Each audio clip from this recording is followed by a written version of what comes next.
Bom dia a todos, bom dia a todas. Bom dia para você que está nos assistindo pela TV UFMA no Maranhão e pela Pop TV em Sobradinho e Porto Alegre. Sejam muito bem-vindos e bem-vindas a mais um ICL Mercado Investimentos. Hoje, quarta-feira, a gente tem um monte de assuntos para tratar com vocês, então a gente vai falar da taxa das brusinhas, porque toda vez que eu falo de um jeito diferente, me corrigem no chat. Então, taxa das brusinhas, vamos falar aí do adiantamento das varejistas em relação a isso. Vamos falar do mercado de trabalho para os jovens, que tem algumas armadilhas aí nesse mercado para quem está ingressando agora. E eu vou falar de um assunto também, a gente vai tratar de um assunto aqui que me deixa muito pé da vida e eu não vou dar spoilers por enquanto. Mas antes de tudo isso, eu quero dar bom dia para o André. Bom dia, André, como você está? Bom dia, Débora. Bom dia a todos os nossos telespectadores. Vamos falar de muita coisa hoje. Temos o impacto do mercado de trabalho para as pessoas mais jovens. A gente vai fazer um retrato aqui para vocês verem. O estudo da FGV ficou bem interessante aí para mostrar aí algumas precariedades que você tem nessa faixa. Vamos falar de Olimpíada, né? Porque estamos na Semana Olímpica, então a gente vai ter sempre aquela dúvida: será que vale a pena? Será que quando você faz Olimpíada, isso aí gera retorno para a cidade? Que nem o show da Madonna também teve essa mesma polêmica. Então vamos ver se gera. A gente pegou dados da Olimpíada de 2016 aí também, um estudo da GV aí, mostrando que sim, gera. Então a gente vai se debruçar sobre isso. E tem um vídeo nojento aí que a Débora vai passar para vocês aí. Vamos ver se vocês têm estômago para aguentar isso. Mas já podemos passar aí para a agenda agora, né? Porque tem o nosso telespectador, tem bastante coisa. Hoje é dia de balanço, hein? Balanço para tudo quanto é lado, hein, Débora? Pois é, hoje a agenda tá balançada, porque o que tem aí de balanço não tá escrito. A gente tem Santander Brasil divulgando aí o seu resultado antes da abertura. Na Espanha também saiu o balanço do Santander, balanço da Iberdrola na Espanha também, e a gente tem AT&T nos Estados Unidos antes da abertura e continua, né? International Paper nos Estados Unidos, Carrefour na França, Unicredit na Itália e na Alemanha saiu o índice de confiança do consumidor de agosto. Então, essa primeira parte da agenda da manhã, ela está muito tomada pelos balanços que saíram antes da abertura dos mercados. E alguns já estão até sendo digeridos aí durante o dia também, ainda está tendo a digestão dos que saíram depois do fechamento ontem, que foram mal recebidos, tipo Alphabet, Tesla, mas a gente vai falar disso daqui a pouquinho. E a agenda continua. A segunda parte da agenda ela já está mais dividida entre a participação de dirigentes e presidentes do Banco Central Europeu numa conferência do FMI. Então, vocês vão ver que diferentes agentes, diferentes pessoas do Banco Central Europeu aparecem ao longo do dia na agenda nesse mesmo evento. Então, não vou passar uma por uma. E a gente tem uma outra parte da agenda bem concentrada nos PMIs compostos industriais e de serviços de vários países, ainda na leitura preliminar. Então, na zona do euro, na Alemanha, nos Estados Unidos, acabou de sair também. Então, uma parte da agenda está bem focada nessas divulgações. Além disso, a gente tem decisão de política monetária no Canadá, vendas de novas moradias nos Estados Unidos, agorinha às 11 horas, e 11h30 saem os estoques de petróleo. Esse aqui com um pouco mais de possibilidade de mexer com o preço da commodity, que está sofrendo aí nos últimos dias por conta da China. 2h30 sai fluxo cambial semanal aqui no Brasil, então uma publicação que é feita toda semana, e a gente vem para aqueles balanços que saem depois do fechamento. Então, depois aí do fechamento, a gente tem uma série de outros resultados trimestrais que vão aí ser divulgados. Então, se quiserem passar aí para o pessoal de casa acompanhar a gente quais balanços saem, né? Tem 8 horas ainda tem o PIB do segundo trimestre na Coreia do Sul. Diretora do Fed, Michelle Bowman, fala num evento do Fed de Dallas. E aí sim começam os balanços. Balanço da Hypera, Multiplan, Vale, Ford, IBM e Whirlpool saem todos aí depois do fechamento. Um bastante aguardado, até depois daquele relatório de vendas, foi o da Vale, né? Então ele está sendo bem aguardado hoje, mas temos aí uma série de outros balanços que têm potencial de mexer com o mercado.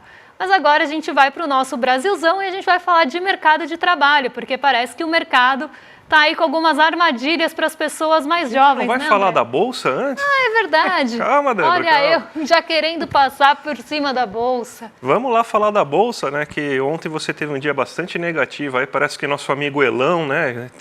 Até falou besteira para tentar disfarçar o resultado terrível da Tesla, né? Daí foi falar besteira aí, fala de identidade de gênero. É só a cortina de fumaça para não mostrar que a empresa dele tá uma porcaria, né? Mas isso daí impactou nos mercados asiáticos, né? Exatamente, porque a Tesla ela teve um resultado ruim. A conferência da Alphabet, que foi também divulgada, que aconteceu depois da divulgação do resultado, isso também mexeu com o ânimo dos mercados, tanto ali no final do pregão, na pré-abertura de hoje, nem tinha aberto o mercado ainda, a gente já tinha alguns resquícios dessas divulgações. E a Tesla mexeu bastante, tanto a Tesla quanto a Alphabet mexeram bastante aí com os ânimos do mercado asiático, porque se tratam de empresas mais aí voltadas à tecnologia, embora uma seja mais de veículos elétricos, enfim, mas isso mexeu bastante com os ânimos do mercado asiático, até pela concentração de ações ali ligadas ao setor de tecnologia também que a gente tem na Ásia e uma ansiedade que foi criada pelos próximos balanços que vão ser divulgados. E aí não adianta ir ali na rede social e fazer comentários preconceituosos e transfóbicos, enfim, para tentar esconder, porque todo mundo viu que o resultado da Tesla não foi bom e que ele caiu.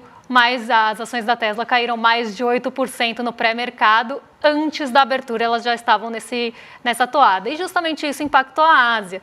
E aí eu vou colocar na tela para vocês o Nikkei 225. Aqui, Nikkei 225, o principal índice acionário do Japão. Ele caiu 1,12% hoje, não só pelo impacto dessas big techs ou empresas de tecnologia e ansiedade pelos próximos balanços, mas também porque diante do que está acontecendo, inclusive com o iene, né, e toda essa relação com a política monetária dos Estados Unidos, da taxa de juros lá está avançando, as treasuries estão avançando, o Japão, que tem um histórico ali de não ter uma alta na taxa de juros e manter a taxa de juros ali um pouco mais baixas e até por muito tempo, por muitos anos negativa, eles estão considerando uma segunda alta na taxa de juros japonesa. E isso também mexeu com o apetite pelo risco por lá, porque se a gente tem uma taxa de juros em alta, a gente sabe que o apetite pelo risco dos ativos acaba diminuindo. Então, hoje a Bolsa japonesa sofreu por esses dois aspectos.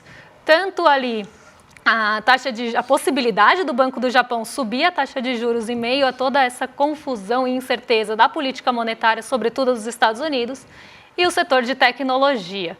E agora sim, a gente vai vir para o Brasilzão para falar de mercado de trabalho e do mercado de trabalho para as pessoas mais jovens, que está aí enfrentando bastantes armadilhas e dificuldades, né, André? Exatamente. A gente mostra sempre que sai a PNAD aqui para vocês aí, a gente consegue observar que realmente o desemprego entre a população mais jovem de 14 a 24 anos é a maior taxa de desemprego possível aí que a gente tem entre todas as demais, né? Então a gente sabe que o acesso ao primeiro emprego é muito complicado e a renda do primeiro emprego geralmente é muito baixa.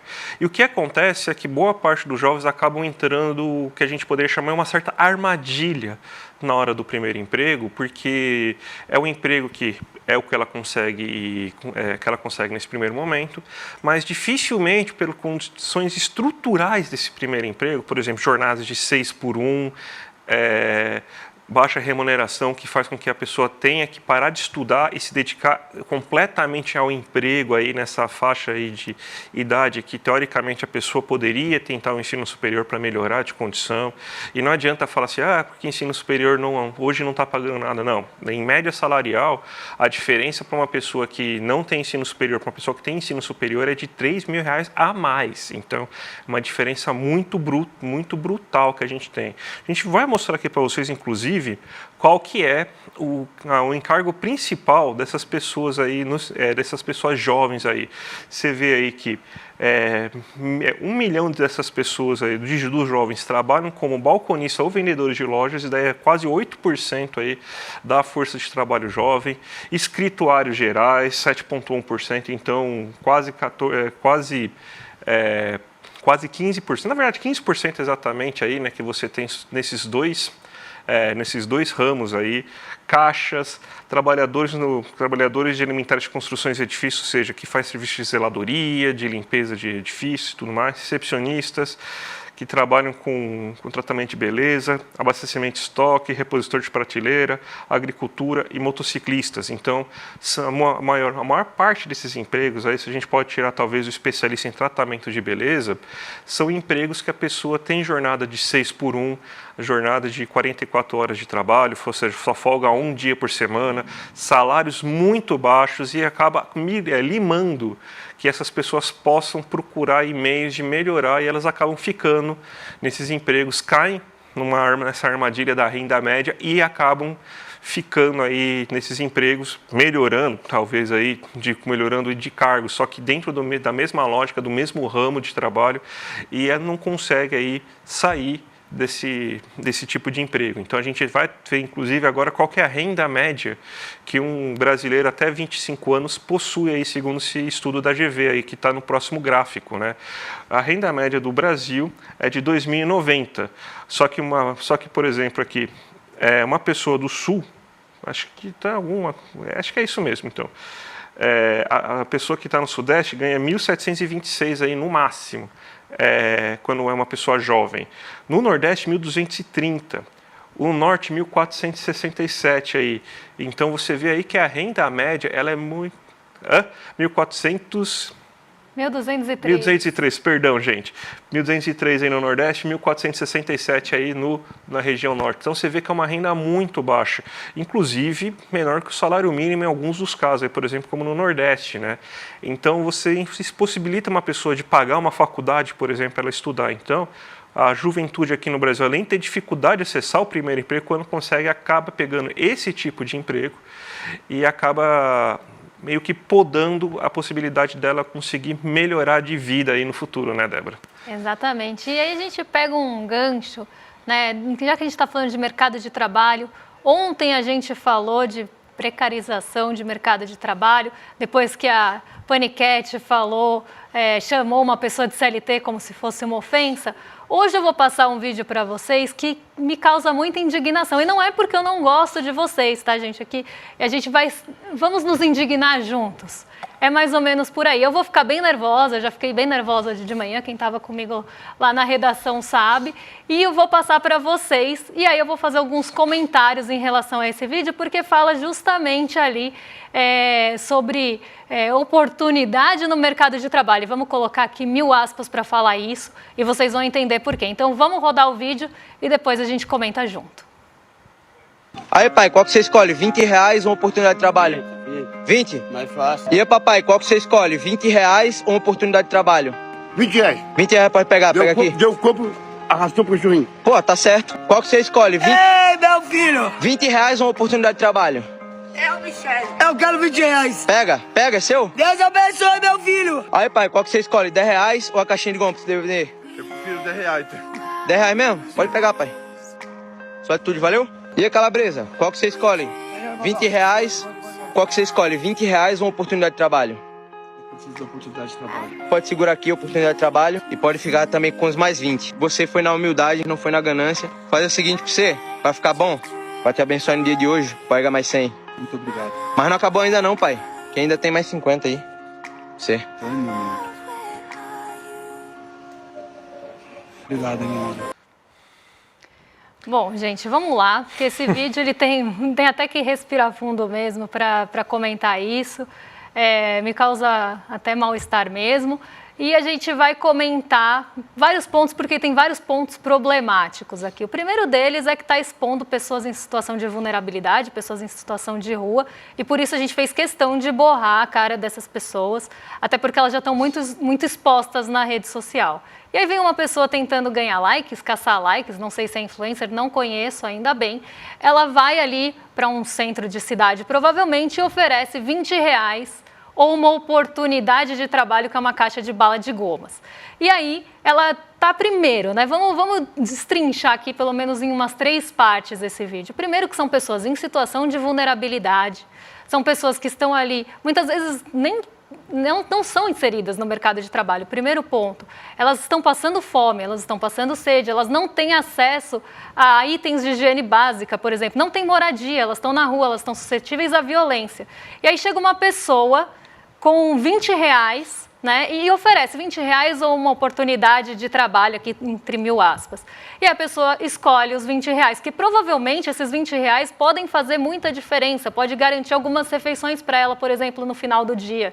E aí ele está colocando como se essas pessoas aceitassem os R$20 por ser uma facilidade de vida e não a possibilidade de trabalhar e ganhar ali algum dinheiro. Lembrando que muitas pessoas, elas podem ter problemas de saúde mental, a gente não sabe o que elas estão passando ali, a gente não conhece a realidade das pessoas e ela já está fazendo esse vídeo raso, querendo colocar que as pessoas escolhem o mais fácil e não a oportunidade de trabalho, e eu vou falar isso daqui a pouco. Então as pessoas já pegam, ele já faz esse gancho para tentar falar que as pessoas querem ali a vida fácil, quando a vida dela já é muito difícil e talvez esses R$20 transformem aí pelo menos o dia dela garantindo algumas refeições e o mínimo de dignidade que uma pessoa possa ter ali, mínimo do mínimo, né? Então esse vídeo é muito problemático, ele me causou realmente muito mal-estar, muita indignação. E aí eu vou para o segundo ponto, né? A oportunidade de trabalho que ele está oferecendo para essas pessoas é uma caixa de bala de gomas, para a pessoa provavelmente vender ali no farol, vender na cidade. Essa é a oportunidade de trabalho, isso é oportunidade de trabalho, primeiro ponto. Oportunidade de trabalho é uma caixa de bala de gomas. E como isso vai mudar, transformar a vida dessa pessoa? Ele está dando acesso a alguma coisa? Ele está dando alguma dignidade para essa pessoa de moradia, de acesso básico à cesta básica, à higiene, enfim? Ele está dando alguma possibilidade de melhorar o abrigo dessas pessoas? Não, ele está dando uma caixa de balas para ela provavelmente vender no farol, considerando que isso é uma oportunidade de trabalho. Aí acabou a caixa de balas, o que ela faz? Vai comprar uma nova caixa e perpetuar isso? Uma pessoa que está em extrema vulnerabilidade? Então, assim, eu achei cruel. Eu até gostaria de xingar mais, mas não vou xingar, porque a gente está de manhã aqui ao vivo, até biparam aqui no meu ponto, não vou fazer isso. Mas é isso, é uma coisa cruel, é uma coisa de indignação mesmo, é para a gente se indignar com esse tipo de coisa, e é uma pessoa que está fazendo isso para expor outras e ainda ganhar likes com isso, tentar ganhar seguidores, porque no fim do vídeo ele fala, espalhe o bem, pelo amor de Deus, né? Então, esses pontos já são problemáticos o suficiente. Aí eu acho que um terceiro ponto que a gente poderia pensar aqui, né, já construindo toda essa crítica, a gente ainda tem o ponto que muitas pessoas têm enraizado na cabeça delas que as pessoas que estão em situação de rua estão nessa situação porque elas querem, né? Afinal, só é pobre no Brasil por quem escolhe isso, segundo alguns coaches que a gente já mostrou aqui também.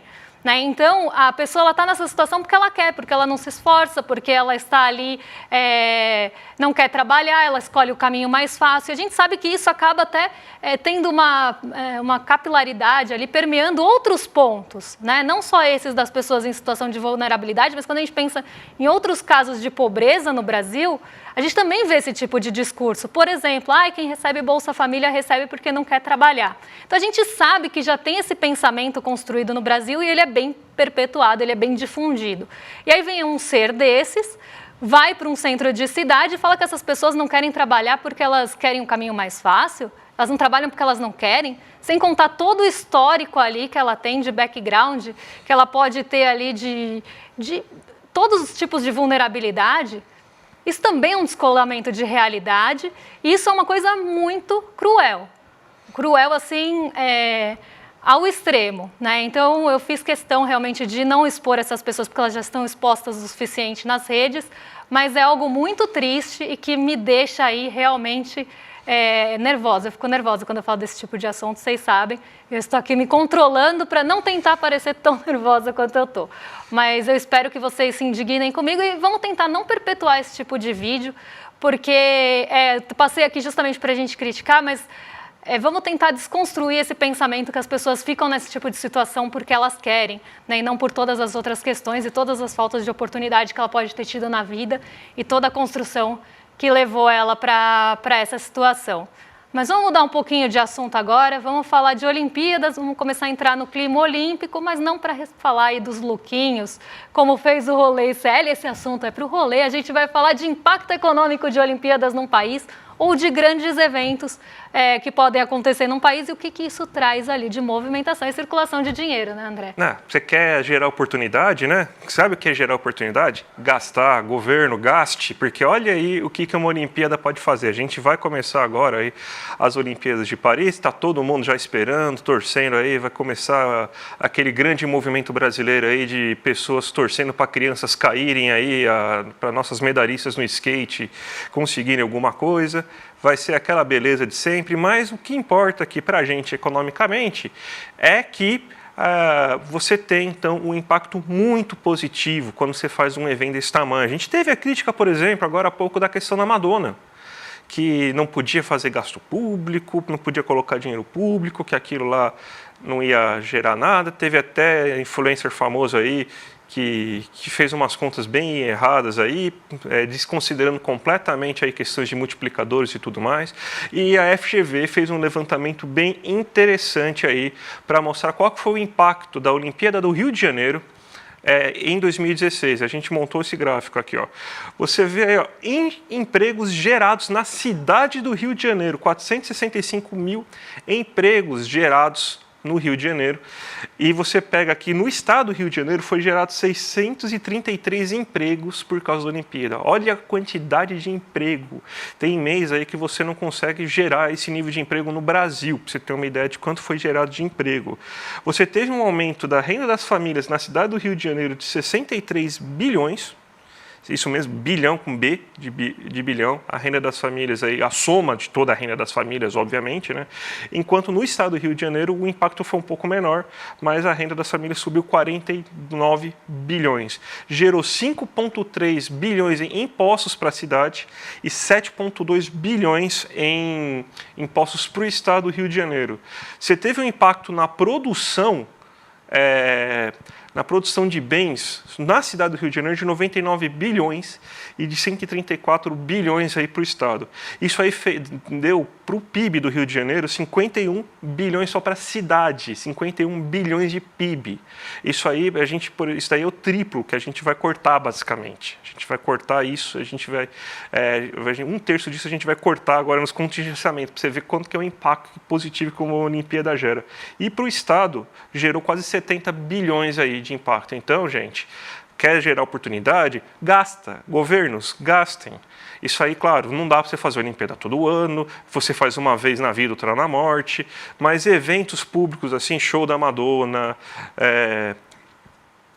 vamos pegar a Copa do Mundo, esses eventos eles geram muito dinheiro, porque você gasta, mas o retorno é muito grande, porque isso é um motor, uma alavanca de PIB muito grande. Então, oportunidade de verdade não é você dar uma caixa de bala para a pessoa, ou R$20, é você fazer política pública para conseguir melhorar emprego e renda aí da economia, né, Débora?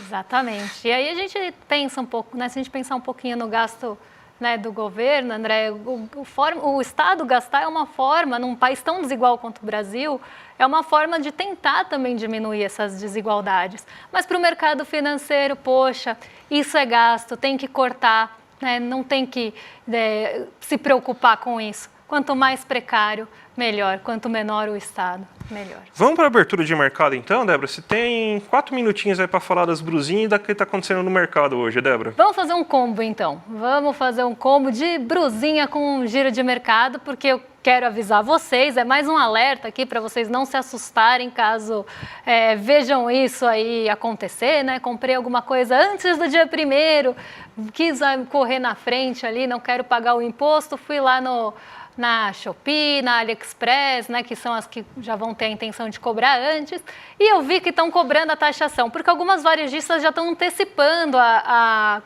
taxação das compras até $50 para sábado, lembrando aí que a cobrança oficial começa no dia 1º de agosto. Algumas já estão fazendo isso, A Shein vai começar a cobrança só na meia-noite do dia 1º e a Amazon ainda não informou a data que vai começar a tarifação, mas algumas já estão começando a cobrar, então caso vocês vejam isso, não se assustem, mas a cobrança oficial começa no dia 1º de agosto. Era mais um alerta aqui, uma pincelada rápida no assunto, até porque a gente já falou bastante de taxa de brusinhas por aqui e agora a gente vai para o giro de mercado, então pode colocar aí na tela, o pessoal acompanha comigo. Hoje, bolsa bem no 0 a 0, né? Dia de uma agenda esvaziada, então a gente deve ter alguns pontos que vão pesar aqui, né? Alguns pontos principalmente ligados às commodities, a gente tem uma pressão no preço das commodities, então tanto o minério de ferro como o petróleo Brent estão operando no negativo, na verdade o minério de ferro já fechou no negativo hoje e o petróleo Brent continua operando desde a abertura aí no negativo, então isso não dá o suporte para o nosso índice ter alguma recuperação, algum fôlego.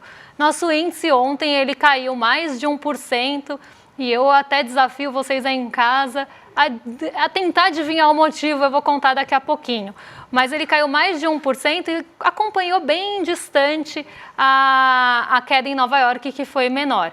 Hoje a gente já tem um ajuste bem mais forte em Nova York, então a gente vê a Nasdaq caindo 2% e o S&P 1,48%, justamente por conta da leitura dos balanços trimestrais. Então, os balanços trimestrais que saíram ontem depois do fechamento foram mal recebidos, não tiveram tempo de mexer com o mercado ontem, começaram a mexer com o mercado na pré-abertura e continuam atrapalhando aí o desempenho da Nasdaq e do S&P hoje. Então, a gente tem um dia bem negativo por conta dos resultados das Big Techs, principalmente. Em um dia, a gente vê que as treasuries continuam recuando. E por que as treasuries estão recuando? Porque agora tem um impacto técnico aí entre o Donald Trump e a Kamala Harris. Então, a gente tem esse empate, ela está até 2 pontos percentuais na frente, mas um empate técnico e isso trouxe um pouco de arrefecimento para os juros dos Estados Unidos. O DI futuro continua em alta e era aqui que eu queria chegar, porque o mercado continua com uma lupa desse tamanho, com uma lente de aumento em cima da situação fiscal do Brasil. Por mais que já tenham falado de corte de gastos, já tenham falado que vão cumprir, que o compromisso é o cumprimento da meta fiscal, o mercado continua cético, não está acreditando, ele quer mais corte, ele quer menos gasto do Estado e ele está colocando uma pressão absurda em relação a isso e essa pressão aparece no DI futuro, que hoje sobe no DI 32 para 12,22. Então, a gente vê esse movimento acontecendo no DI e no dólar também, de certa forma, embora o dólar também esteja sendo impactado aí pelas commodities, já que se o preço das commodities cai, a gente tem o setor de commodities tendo ali uma saída de recursos, enfim, a gente tem menos também dinheiro entrando aqui no Brasil e isso afeta o dólar. Então, o que essa pressão do mercado financeiro em relação a gastos, ela aparece justamente no 0,33 de alta e no 0,65. E isso faz também, limita o ganho do nosso Ibovespa, que já está sofrendo pelas commodities e ainda tem toda essa pressão do mercado financeiro em relação aos gastos. Por isso que eu falei, desafio vocês a adivinhar, porque todo dia eu estou falando isso já há algum tempo. E esse sentimento continua aí predominante aqui no Brasil, o tal do risco fiscal e cenário doméstico deteriorado. Débora, falta poucos dias, vai ser esse domingo, gente. A gente teve um grande sucesso aí no nosso evento aí, Despertar Empreendedor, e agora a gente vai inaugurar a segunda turma do Empreendedor Mestre, aí, com uma aula maravilhosa aí do nosso Edu Moreira aí, hackeando o sistema, que falaram para mim, pelo menos, que é a aula mais subversiva que o Eduardo já fez aí em relação a negócios. Então, gente, vai ser imperdível. Você sabe aí que o Empreendedor Mestre, ele é um curso completamente diferente, né? Aquele curso de coach que vai te ensinar aí a ficar rico em um dia. Não, a gente faz trabalho sério. Então, gente, já clica aqui no link aqui embaixo, iclmercado.com.br, porque faltam só 4 dias e é imperdível. Então já clica, o sininho vai tocar 8 horas da noite, você vê a Olimpíada o dia inteiro, 8 horas já acabou a Olimpíada, daí você vai lá direto para ver essa super aula do Eduardo. Imperdível, gente. E agora vocês ficam com o Rolê ICL na sequência, com o Guga Noblat de volta, o William De Luca com vocês e estão em excelente companhia a partir agora das 11h30 da manhã. A gente volta amanhã amanhã é dia de prévia de inflação, então é dia de saber o que mexe com o nosso bolso. A gente volta para contar para vocês. Um beijão e até lá. Até mais, gente. Tchau, tchau. Imagina só aprender marketing digital com Rafael Donatiello, CEO do Instituto Conhecimento Liberta. Aprender liderança com João Paulo Pacífico, CEO da Gaia. Aprender finanças e investimentos comigo. Aprender sobre as disrupções tecnológicas com a Nina Silva. Aprender negociação com Diógenes Luca. Empreendedorismo com Rodrigo Mocotó. Pois é, parece um sonho, né? É isso que a gente fez com o programa Empreendedor Mestre, o maior programa de formação em empreendedorismo do Brasil. A gente lançou esse programa em fevereiro com esses e vários outros professores e professoras e foi um sucesso absoluto. Milhares de pessoas se inscreveram e hoje já fazem parte de uma comunidade que está revolucionando o conceito de empreendedorismo. Tão grande o sucesso que a gente resolveu lançar a segunda turma desse programa agora, em julho. E a aula inaugural vai ser dia 28 de julho, um domingo, às 8 horas da noite. Uma aula onde a gente vai ensinar todos os conceitos básicos de empreendedorismo e o melhor, gratuita, aberta, para você poder participar. Se inscreve agora e a gente se vê dia 28 de julho.